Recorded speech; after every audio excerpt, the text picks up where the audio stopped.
Let's get dirty, shall we? Okay, gardening dirty.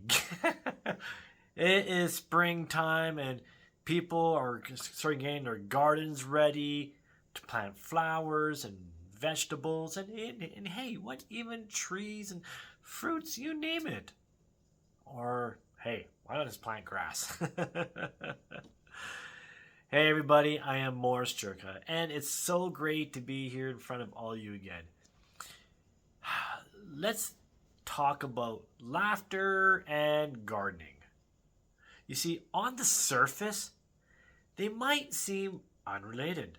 How does humor and gardening work together?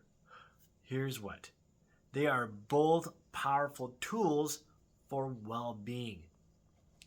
Studies have shown that gardening reduces stress by up to 44%. And guess what?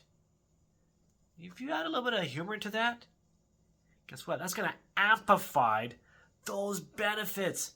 Why not? Think about it.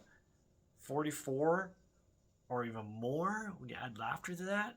Oh, is that why little old ladies laugh in the garden all the time and they're just like so full of joy?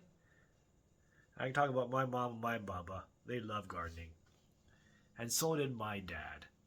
See, according to the Mayo Clinic, laughter increases endorphins, releases and improves oxygen intake, much like the physical activity. And plants. Plants do the cycle of taking oxygen, releasing oxygen. Combine that with planting flowers or veggies, and you got yourself a recipe for happiness. Well, have you ever thought about having you ever tried talking to your plants? What? Talking to my plants? That's right, talking to your plants.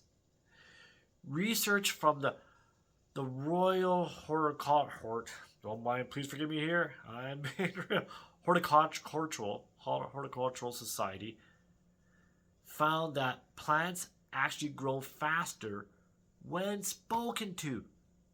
There has actually been studies where I remember this way back when I was in junior high, that in one room they got classical music.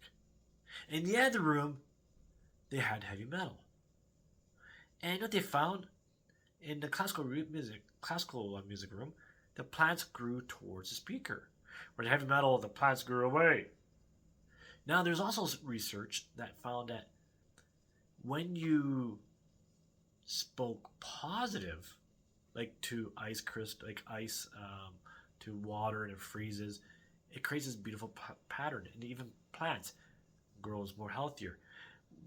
Now, when you speak negative, it actually the ice that forms, like when you speak negative to the water and it freezes, it creates an awful pattern, and also plants don't do as well. That's interesting. I never experienced that before, but I saw a lot of research that has done that. That's pretty cool. Think about it. We are more than just plants. We are more than just water. Mind you, we are mostly made up of water. So that kind of makes sense. So speak happiness to yourself. Speak happiness to others. Speak happiness to your pets, friends, loved ones, and even your plants. So why not throw in some jokes? Your tomatoes may not laugh, but are they red because you told them a joke and they blush?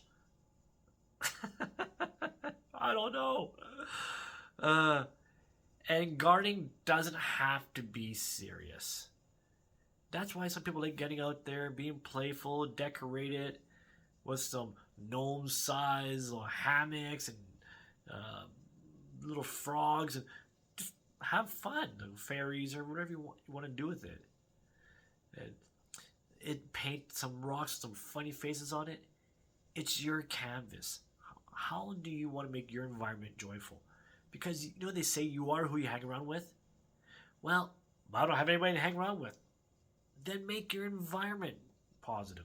If you make your environment really positive and that something that makes you happy and laugh, you see that every day, guess what? It's gonna change you. Okay, you might not see it right off the bat, but it does grow and help you feel more alive. So laughing while pulling weeds might not make them disappear, but it will make the task a whole lot more bearable. Whether you're planting petunias or just playing in the dirt, remember, a giggle a day keeps the grumpiness away. And here's something that might help you with that. Why did the gardener get kicked out of the comedy club? Because his jokes were too corny.